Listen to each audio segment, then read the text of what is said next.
चलिए बच्चों, अब हम लोग देख लेते हैं आज सबसे इंपॉर्टेंट टॉपिक आज का है कि भाई अंदर घुसने मिलेगा कि नहीं।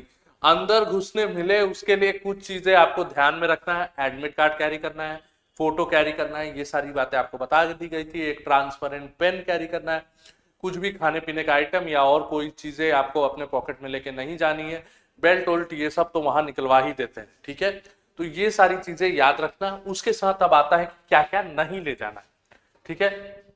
तो पेन ड्राइव, इरेजर्स, ये सारे चीजें नहीं ले जानी है। कुछ भी मेटल का हाईली सेंसिटिव मेटल डिटेक्टर से आपको पास किया जाएगा, तो कोशिश करना मेटल्स का सामान कैरी ना करें। आपको पता होगा कि मोबाइल फोन, ब्लूटूथ, ये सारी चीजें को नहीं कैरी करना है। वैलेट, गॉगल्स, गॉगल्स स्पेक्स नहीं, ये स्पेक्स है, गॉगल्स आपको कैरी नहीं करने, ठीक है। हैंडबैग, बेल्ट, कैप, ये सब टोपी ओपी लगा के मत जाना। वॉच, ये सब कैरी नहीं करना है। ऑर्नामेंट्स कैरी नहीं करना है। ओपन या पैक्ड वाटर बॉटल्स आपको लेके नहीं जाना है, ठीक है। उसके बाद any other item that could be use for unfair means of communication, वो सारी चीजें को नहीं लेके जाना है। यहाँ पे साफ मेंशन कर दिया गया है कि कोई अरेंजमेंट सेंटर पे नहीं किया जाएगा। आपका बैग उग रखने के लिए आप अपने सामान के लिए खुद जिम्मेवार हैं। कोशिश करना है कि आप रिपोर्टिंग टाइम से पहले पहुंचे, ठीक है। ड्रेस कोड क्या रहेगा? तो ड्रेस कोड बोला है कि कल्चर या कस्टमरी ड्रेस जो चलता है, जैसे शर्ट पैंट ये सब पहन के आइए।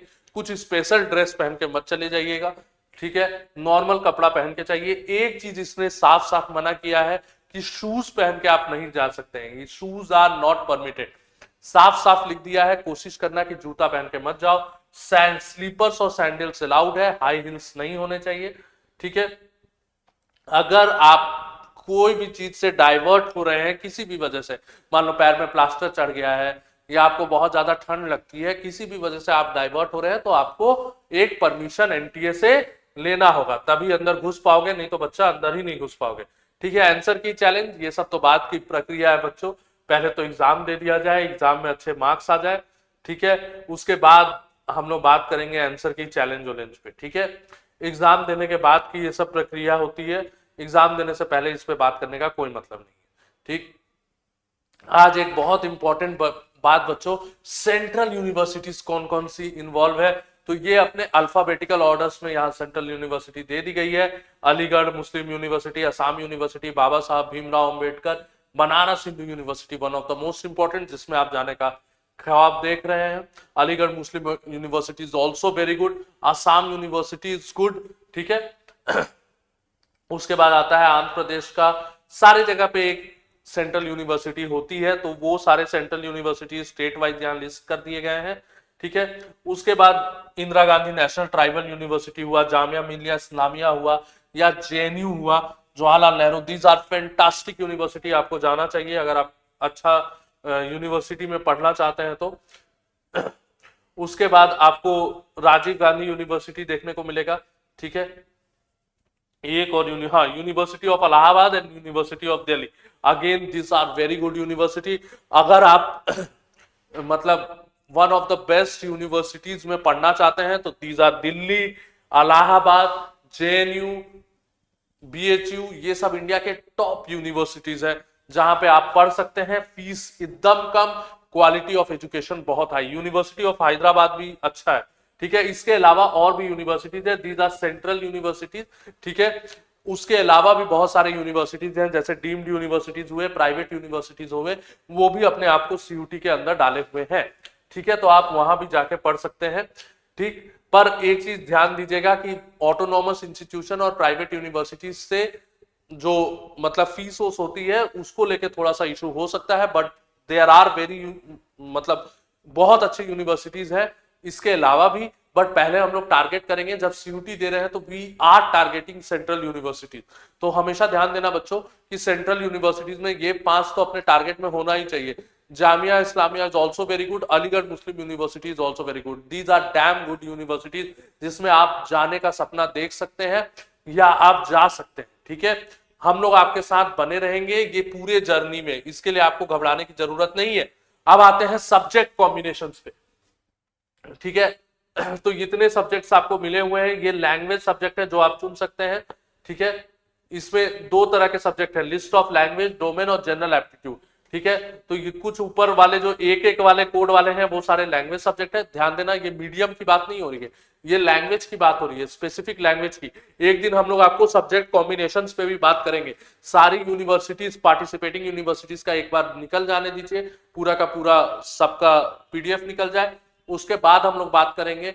सारे लोग अपना प्रोस्पेक्टस रिलीज कर दें सारे यूनिवर्सिटीज, तो हम लोग बात करेंगे कि सब्जेक्ट कॉम्बिनेशन कैसे कैसे बनाना है, ताकि बीएचयू का सारा सब्जेक्ट कवर हो जाए, डीयू का, इलाहाबाद का, ये सारी चीजें कवर हो जाए। उस पर एक सेपरेट वीडियो आपको देखने को मिलेगी। यहाँ पे लैंग्वेज सब्जेक्ट देखने को मिल रहा है, और उसके बाद ये सारे डोमेन सब्जेक्ट देखने को मिल रहा है। ठीक है, ये सारा डोमेन सब्जेक्ट आपको यहाँ देखने को मिल रहा है। ध्यान दीजिएगा, इस डोमेन सब्जेक्ट में संस्कृत इंक्लूड किया हुआ है। संस्कृत जो है वो डोमेन सब्जेक्ट में इंक्लूड है, और यहाँ पे एक स्टार मार्क दिख रहा है। इसका मतलब ये है कि संस्कृत को किसी भी माध्यम अगर आपने सेलेक्ट किया है, इंग्लिश या हिंदी, तो उसमें ट्रांसलेट करके नहीं पूछा जाएगा। यही चीज यहाँ स्टार मार्क से नीचे बताने की कोशिश की गई है कि भाई संस्कृत जो है वो डोमेन सब्जेक्ट का हिस्सा है, पर उसको संस्कृत में ही पूछा जाएगा, उसके लिए कोई और भाषा का प्रयोग नहीं किया जाएगा।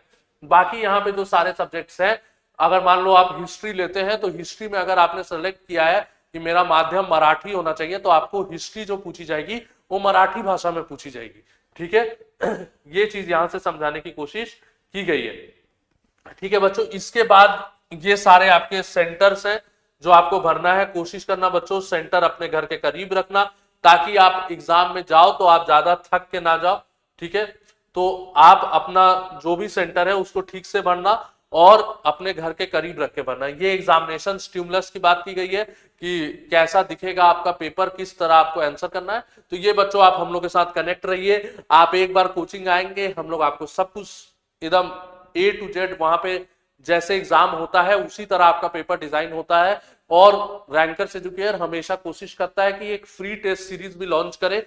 जो बच्चे घर में उतना एफोर्ड नहीं कर सकते हैं, वैसे अपनी फीस बहुत मिनिमम होती है बच्चों, ऑनलाइन की तो बहुत ही मिनिमम होती है। ऑफलाइन में थोड़ा बच्चों रिसोर्सेस लगता है तो थोड़ी सी फीस हाई होती है, थोड़ा पर्सनल केयर मिलता है, थोड़ा पर्सनल टच मिलता है आपको, थोड़ा आपके साथ ज्यादा देर हमें भी समय बिताने का मौका मिलता है बच्चों, तो वहां पे फीस थोड़ी हाई रहती है। पर ऑनलाइन कोर्सेज की फीस तो बहुत मिनिमम रहती है और इजीली सब कोई अफोर्ड कर सकता है। पर फिर भी ऐसा है कि बच्चों कुछ बच्चे जो है जो उतना पैसा नहीं दे पाते हैं, तो उनके लिए रैंकर्स एजुकेयर ने हमेशा एक सद्भावना पूर्वक दृष्टिकोण रखा है, और उनके लिए भी फ्री सीरीज चलाई जाती है ताकि उनको भी अच्छा से अच्छा एजुकेशन मिल सके।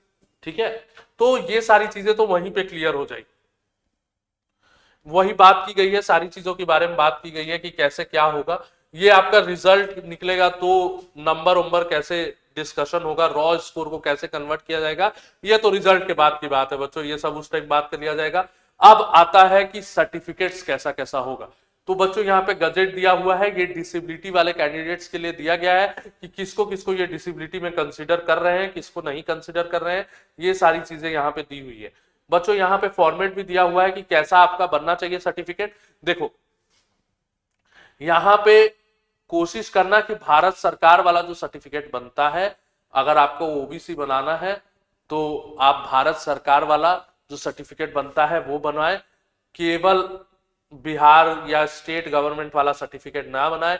उस पर साफ साफ लिखा होता है कि भारत सरकार में नौकरी हेतु सर्टिफिकेट बनाया जा रहा है, तो कोशिश करिए कि उसी तरह का सर्टिफिकेट आप बनाएं।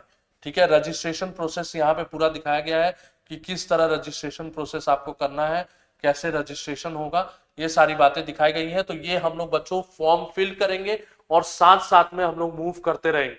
ठीक है, फॉर्म फिल करेंगे और साथ साथ में हम लोग आगे बढ़ेंगे ताकि आपको भी कोई डाउट ना हो, और हम लोग फॉर्म एकदम 1 by 1 आपको भर के दिखा सके। ठीक, आपका फॉर्म जब भरा जाएगा तो लास्ट में ऐसा कुछ देखने को मिलेगा, इस तरह का फॉर्म आपको लास्ट में देखने को मिलेगा, इस तरह का कंफर्मेशन पेज।